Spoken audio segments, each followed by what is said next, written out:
Razaban for FightHype.com. We're back here again at the Dorchester in central London.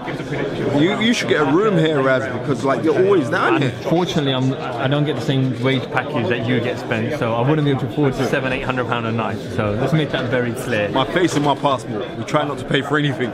We're here at the anti-Joshua Joseph Parker first press conference. With me, I'm the knowledge, Mr. Spencer Fearon. Spence, how are we doing? I'm really good. Even better for seeing you, my brother. Spence, interesting press conference. Obviously, before the press conference started, we were discussing outside about how anti-Joshua was reacting to certain things that the Parker camp was saying. But when the press conference started, things are a little bit different.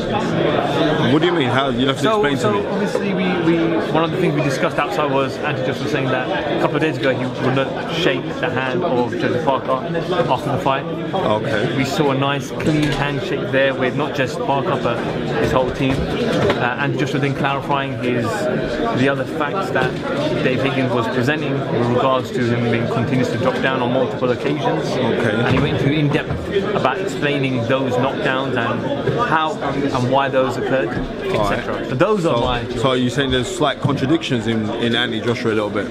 Is that what you're trying to say? I'm not going to use the word contradiction, but well, it was that's what you're trying to say. It's different because you're saying it's like he had one viewpoint one day and then the next day he had another viewpoint. But to quote Muhammad Ali, what is a mind if you do not change it? Because if you don't change your mind, you never had a mind in the first place. Do you understand? Your mind is there to be interchangeable, and he's just changed his mind. We can't fight him down for that. That's anti-Joshua's mindset.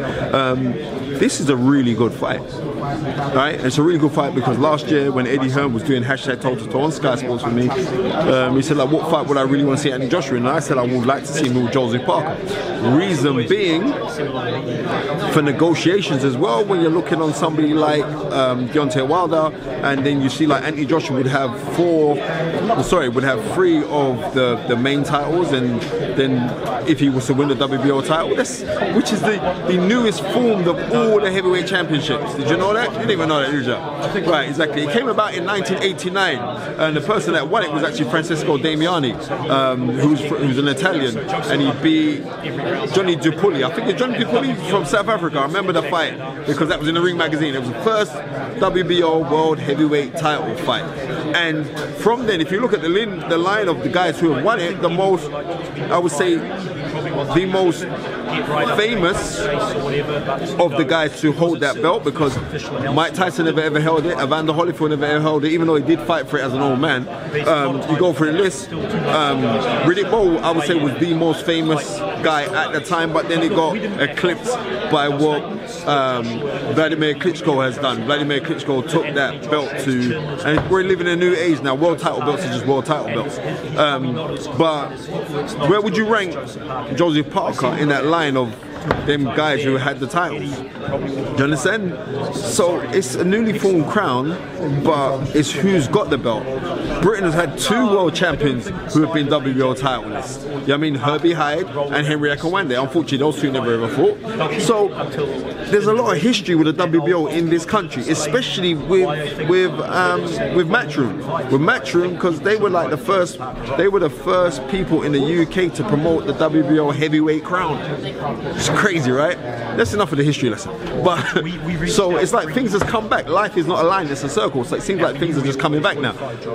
It's a great fight for the simple fact that Joseph Parker has very good movement. Do you know what I mean? And he throws punches in bunches. We would have to say that he's a little bit more faster than Anthony Joshua. But Anthony Joshua has the better punching power. Anthony Joshua's punching power isn't like one punch knockout concussive power. It's not a Deontay Wilder power. It's a stinging, hurtful, like if you've got a computer game and you got your energy gauge and then Joshua hits you and then it goes down, then it goes down, then it goes down, then you get knocked out. That's the power that he possesses. But Joseph Parker is a clever guy.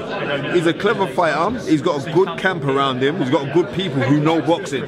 Kevin Barry knows boxing. You know what I mean? Apart from him fighting Evander Holyfield in the 1984 Olympics and Evander Holyfield hitting him just on the time when the referee said break, and he gets disqualified, and Kevin Barry what did he get? I think he got the silver medal. Kevin Barry knows boxing. Kevin Barry even worked with Evander Holyfield on numerous world title fights. Kevin Barry knows the game, and he's a very, very big fight figure in New Zealand. This is what makes the fight interesting. Anthony Joshua's got Robert McCracken, who's got MBE, who's made multiple champions in the amateurs and professionals. This is what makes the fight great. It's a great fight, man.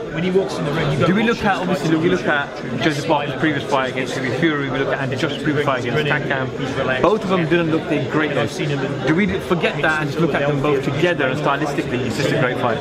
No, you have to look at, they see, on their last performance it wasn't, but they're still, both of them are still world heavyweight champions, right?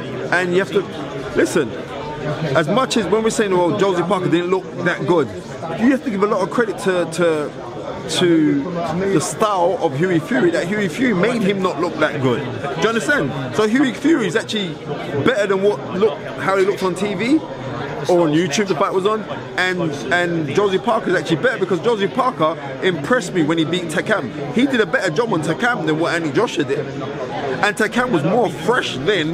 Takam had notice for the fight then, not no, was it 2 week notice or whatever. He had a proper fight camp to go and fly to New Zealand and fight Josie Parker. And Josie Parker put in a very, very good display against him. So this is what makes the fight interesting. Is this Anthony Joshua's toughest fight? No, I believe that the Klitschko fight was his toughest fight, but when it comes to somebody who's got ambition to go and fight you, then I would say that this is his toughest fight because Josie Parker is an unbeaten fighter, and when you're unbeaten, you don't know how to lose, and therefore you're gonna be damned if. And plus, and all of that, but he's Samoan, right? Now you're looking at him, no, that's a serious thing, right? So this guy knows what's in his mindset. He knows, and it's this fight. The fight game is all about energies, right? It's about energies in your mental state. Do you understand? And you got to think it first before anything else. And if he thinks that he can win the fight, which I believe that he does, I spoke to him outside. I looked in his eyes. He looks like he believes that he can win the fight. This is going to make it interesting. But for Anthony Joshua, there's certain people that you think are just born to do it, or they're blessed. He's blessed, and if he deviates from his blessings, then he'll lose them. And right now, I don't see him deviating from his blessings. But what chances do you give Joseph Parker in this fight? Listen, I give him a shot because this is heavyweight boxing. I give him a shot. But do I think he's going to cause an upset? No, I don't think he's going to cause an upset. But do I think he's going to perform amiably to still be up there as a contender?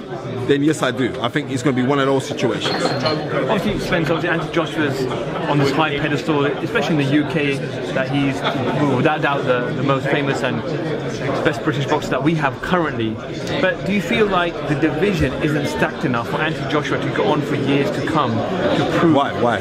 We look at the division now. Okay, well, why don't we just split it back then? Let's go back to the 30s and let's talk about Joe Louis. The division stacked with great fighters. Joe Louis had the Bum of the Month club. Do you understand that? That means that they were scraping out bums, digging them out from wherever they were digging them out for, and Joe Louis was just blitzing them. So is that Joe Louis's fault? Is not Joe Louis like still one of the greatest heavyweight champions of all time? Yes, he is. So we can't blame it on that. It's not like, oh, well, is the division not stacked enough? That's why we have ranking bodies, right? And then we have, you fight your mandatories, and if you earn the right to be up there in the mandatories, then you get taken care of. You get a shot at the world title. And Anthony Joshua is a person who doesn't want to lose any of his belts. So when we're saying the division isn't stacked enough, of course the division is stacked enough because there are some young kids who are coming through right now, and they're looking at their prizes Anthony Joshua right now. Do you understand? Especially the revenue that he brings, and not only that, Anthony Joshua has to beat Josie Parker. He has to take care of Deontay Wilder. Two of those fights ain't easy anyway, and in this game nothing is a foregone conclusion, right? So it's not a case like, oh well, is the division stacked? If you're, listen to me, how many great fighters did Roy Jones beat? But he's still a great. Do you understand? Well, I mean, and look at the timing of like, all right, then we say, well, whatever legends did Mike Tyson beat? But he's still a great. Do you understand? So we can't say, well, is it stacked by no? Sometimes you get somebody who turns up like Anthony Joshua who shakes up the division, where guys are looking and saying, well, I got to be in shape. You know what I mean? Because before Anthony Joshua, the guys were coming, like, they'll get a little bit fleshy and everything else, right? Then when Anthony Joshua's coming, like, everybody comes in to be in condition. Yeah, in the winter season in Cadbury. So, you know what I mean? Because of the purple. He's a funny guy. Frank Smith's a funny guy. Right.